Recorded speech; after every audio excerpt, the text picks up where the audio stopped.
사도행전 15장 30절에서 마지막 41절까지 말씀 한 절씩 교도하도록 하겠습니다. 그들이 작별하고 안디옥에 내려가 무리를 모은 후에 편지를 전하니 유다와 실라도 선지자라 여러 말로 형제를 권면하여 굳게 하고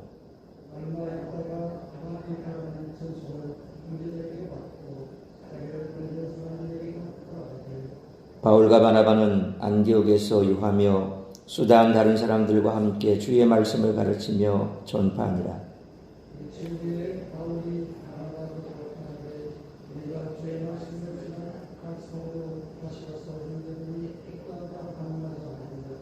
바나바는 마가라는 요한도 데리고 가고자 하나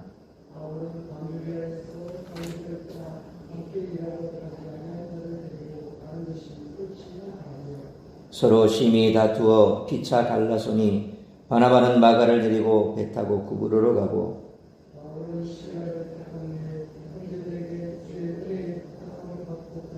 (41절) 같이 읽습니다. 수리아와 길리기아로 다니며 교회들을 견고하게 하니라. 아멘. 예루살렘 공회가 마무리된 후 사도들과 장로들은 사절을 안디옥으로 파견합니다. 이어 크게 두 사건을 주목합니다. 하나는 30절로 35절 말씀처럼 공회가 결정을 공적으로 난독한 후 안디옥 교회뿐만 아니라 이방인 그리스도인을 위해 그렇게 공적으로 낭독했다는 것입니다. 다른 하나는 36절로 41절 말씀처럼 바울과 바나바가 2차 전도 여행을 시작한 것입니다.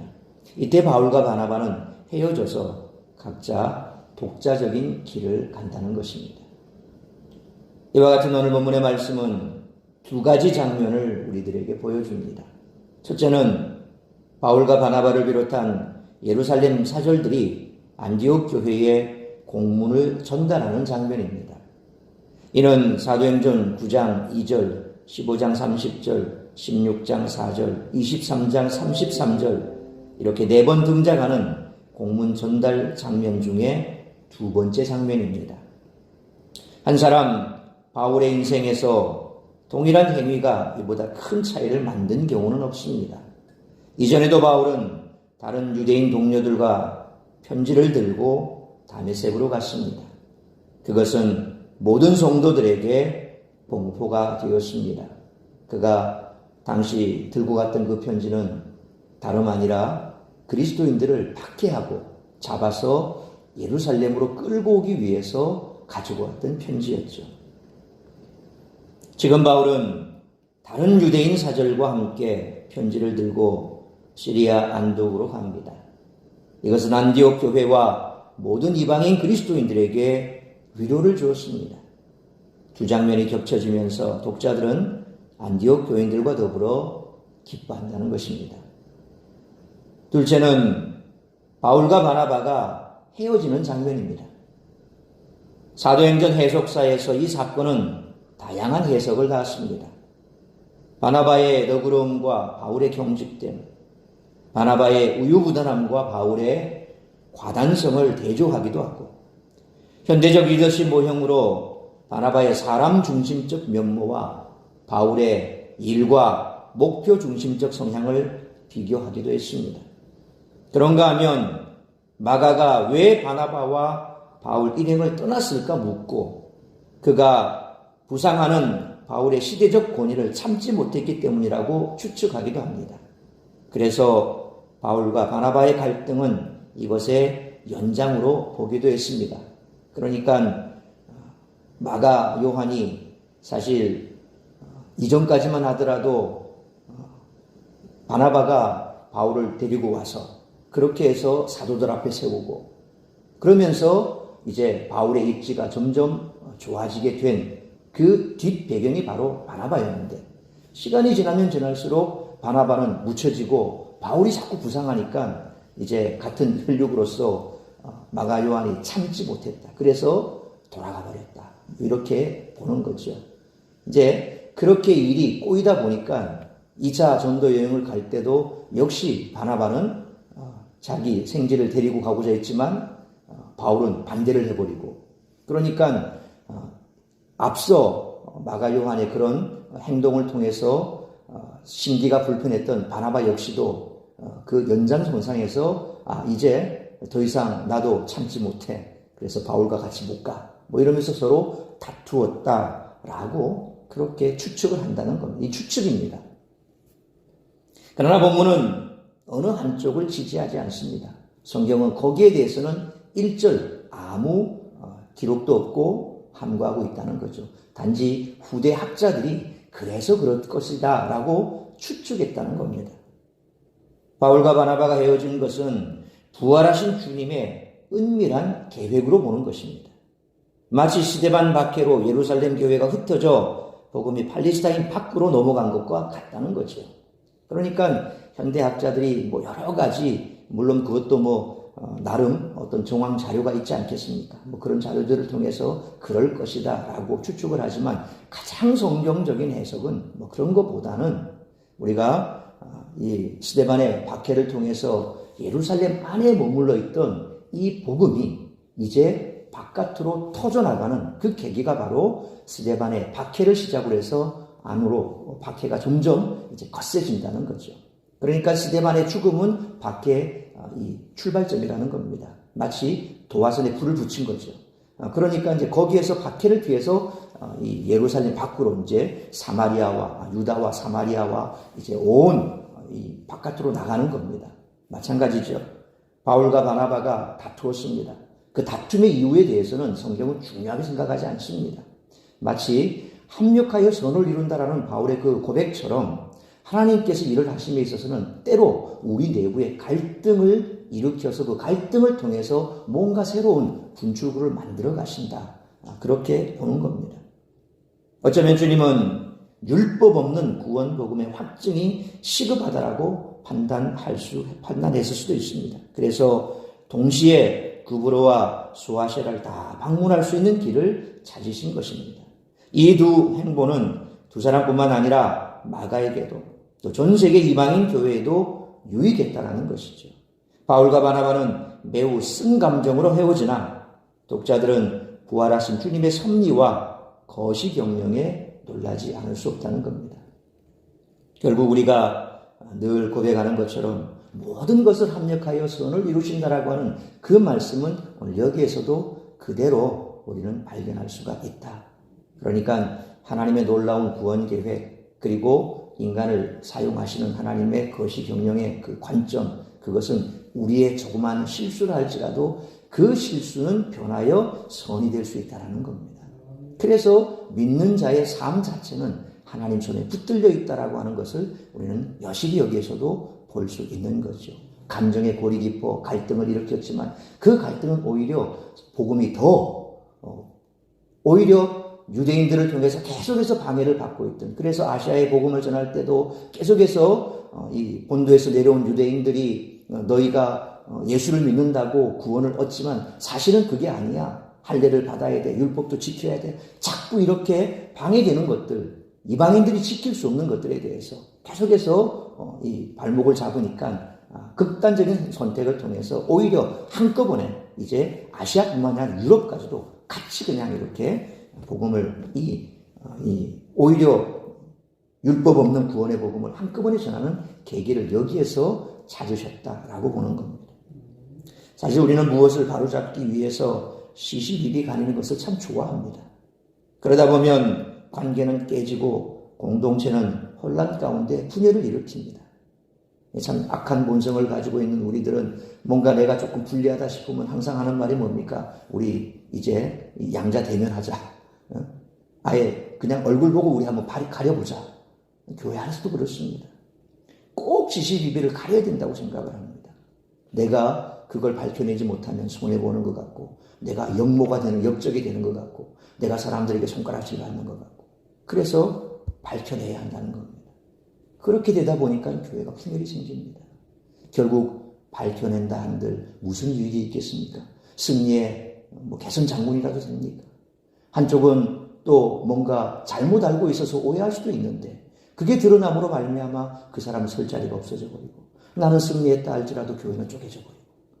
항상 우리는 뭔가 나에게 조금 불리하다 싶으면 그걸 바로잡으려고 시시비비를 가리기를 좋아합니다. 왜 이와 같은 시도가 안 좋은 결과를 낳을까요? 사도들은 정죄보다 위로와 격려로 교회를 세워나갔던 것을 봅니다. 따라서 이와 같은 오늘 본문의 말씀을 통해서 우리들이 깨달아야 할 것은 첫째로 30절로 33절 말씀처럼 교회는 위로와 격려로 세워진다는 것입니다. 30절 말씀처럼 사도들과 야고보는 모세의 율법과 할례 문제에 대해 안디옥 교회에 편지를 썼습니다. 안디옥 교회는 사도들의 편지를 읽고 기뻐하며 사도들의 결정에 순복했습니다. 공적 교회의 권위에 순종하는 것도 아름다운 모습입니다. 사도들의 결정에 안디옥 교회 혼란은 종지부를 찍었습니다.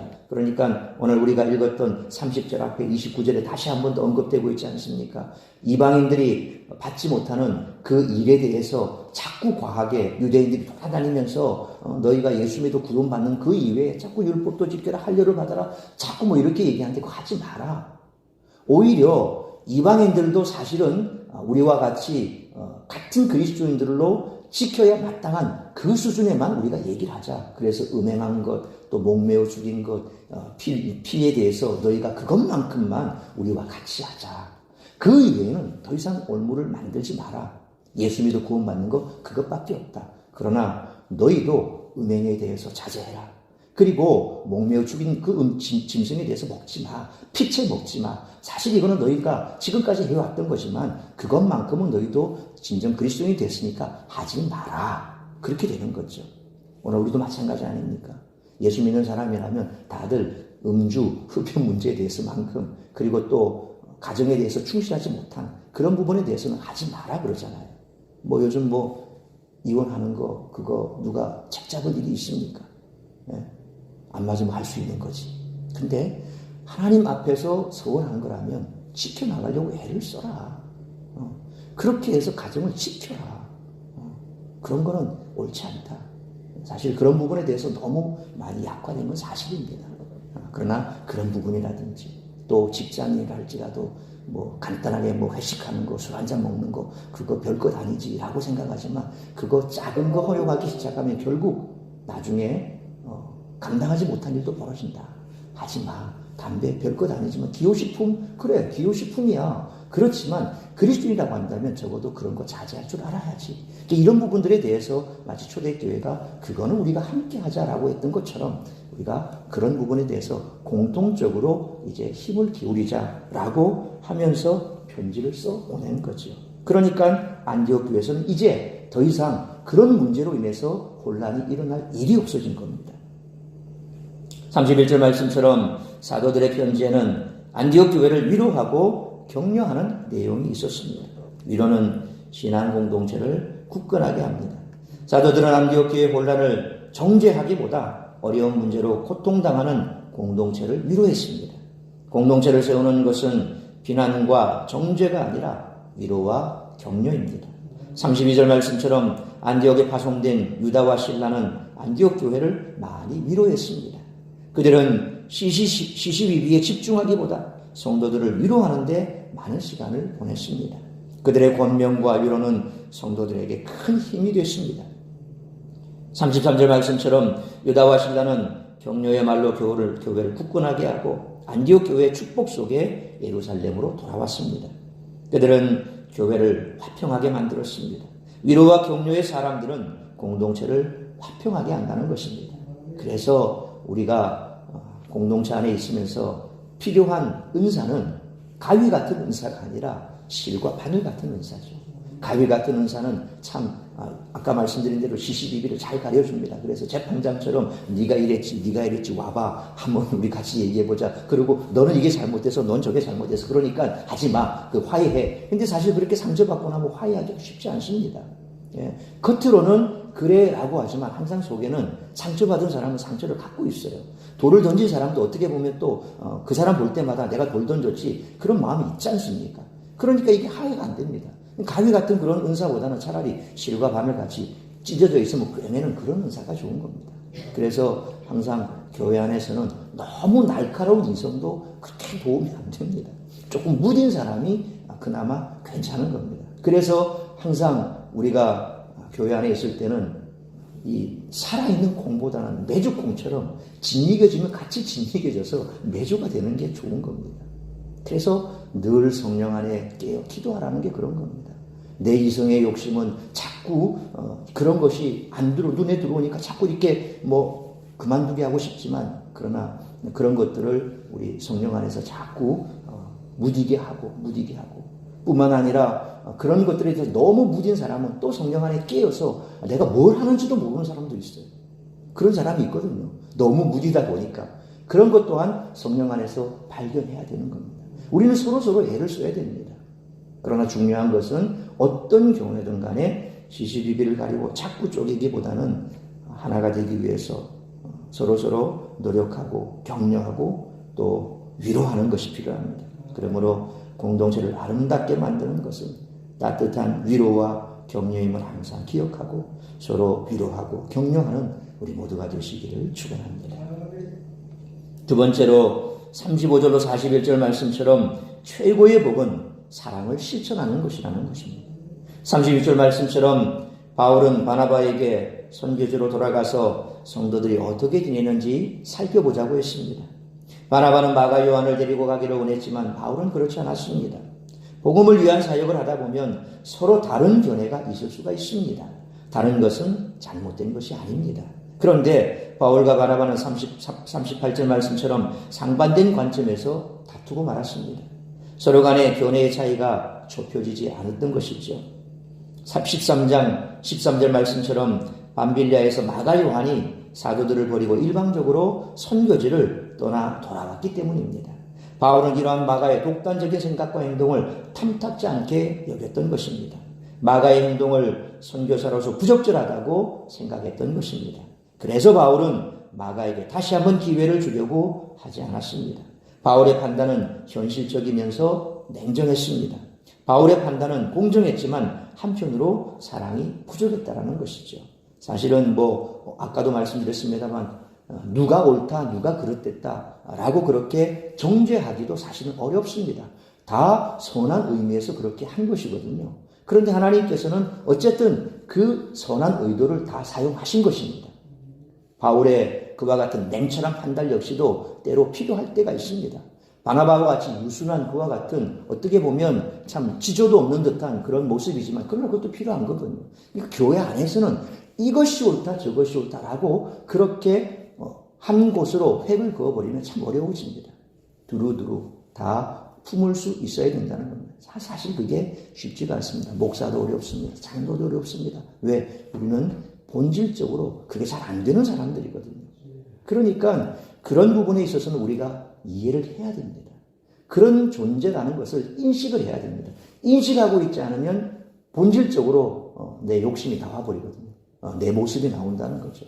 그래서 그런 부분에서 항상 성경은 입술에 바수콘을 세워달라 기도하라는 말도 말하기 전에 생각하고 기도하고 준비해보고 그렇게 하는 것이 얼마나 유익한가. 오늘 바울과 바나바의 모습을 보면 참 바울의 모습은 맞습니다. 그것이 정당합니다. 그러나 그런 부분에 있어서 또 부족한 부분이 나타나게 되어 있죠. 그런데 바나바 입장은 달랐습니다. 우선 바나바는 마가의 잘못에 대해서 관대했습니다. 사람은 누구나 실수할 수 있다. 그렇게 본 것입니다. 그는 마가의 허물을 덮어주고 다시 한번 기회를 주기를 원했습니다. 바나바는 율법적인 공의보다는 더 큰 사랑을 선택한 것입니다. 이처럼 일하는 방법은 사람마다 다를 수 있습니다. 하지만 사람을 세우는 것은 공정한 잣대보다는 사랑임을 기억해야 됩니다. 바울은 디모데후서 4장 11절에 누가만 나와 함께니라 내가 올 때에 마가를 데리고 오라 그가 나의 일에 유익하니라 라는 말씀처럼 자신의 생애 마지막 편지에서 마가 요한에 대한 자신의 입장을 바꾸게 됩니다. 물론 그 이후로도 마가는 많이 다듬어졌겠지요. 그래서 마가복음을 기록할 그 당시 이제 마가는 이미 그는 주님의 그 사랑을 깨닫고 그리고 주님께서 무엇을 원하시는가를 깨달았던 것입니다. 그렇게 서로 그리스도 안에서 바뀌어 가는 겁니다. 우리는 시간이 필요합니다.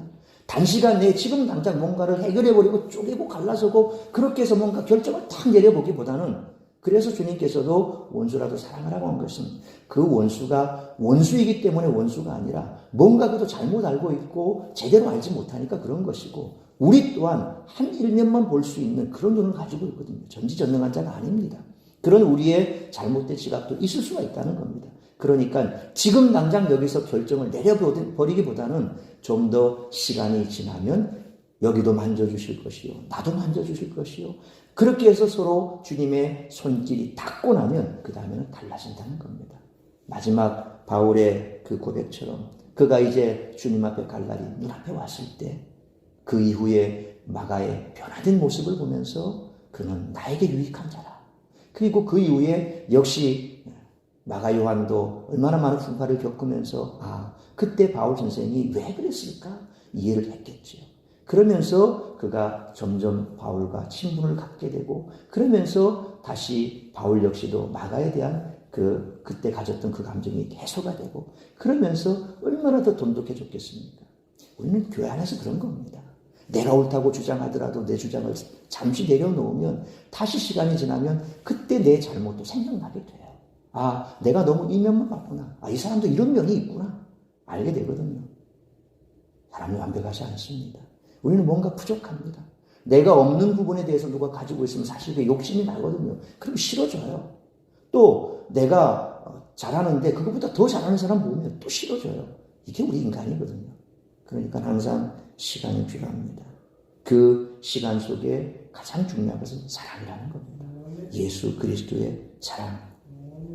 그러므로 최고의 정의는 사랑을 실천하는 것이며, 모든 사역은 사랑을 위해 존재하는 것임을 항상 기억하고 사랑으로 사역하는 우리 모두가 되시기를 축원합니다. 사랑하는 성도 여러분, 교회를 세우고 사람을 세우는 것은 비난과 정죄가 아닙니다. 사도들은 안디옥 교회를 위로하고 격려했습니다. 혼란 중에 있던 안디옥 교회가 힘을 얻고 굳건하게 세워진 것은 사도들의 따뜻한 사랑과 위로 덕분이었습니다. 그러므로 교회는 사랑을 먹고 자랄 뿐만 아니라 사람을 세우는 것은 정의가 아니라 사랑임을 기억하고, 시시비비를 가리기 위한 판단과 정죄보다 공동체를 위로하고 격려하는 말을 통해 교회를 아름답게 세워가는 우리 모두가 되시기를 주님의 이름으로 축원합니다. 기도하겠습니다. 거룩하신 하나님 감사합니다. 오늘도 말씀으로 예배로 이 하루를 시작하게 하시니 감사합니다. 오늘도 내게 주신 말씀 가슴에 새기기를 원합니다. 이 말씀 가슴에 새기고, 말씀에 우리가 뭔가 거리낌이 있다면 다시 한번 말씀 앞에서 엎드리게 하여 주옵시고, 그 말씀으로 이제 남은 생애를 살아가며 주의 몸된 교회를 아름답게 세워가는 일꾼 될 수 있도록 역사하여 주시옵소서. 이 모든 말씀 우리 주 예수 그리스도의 이름으로 기도하옵나이다. 아멘.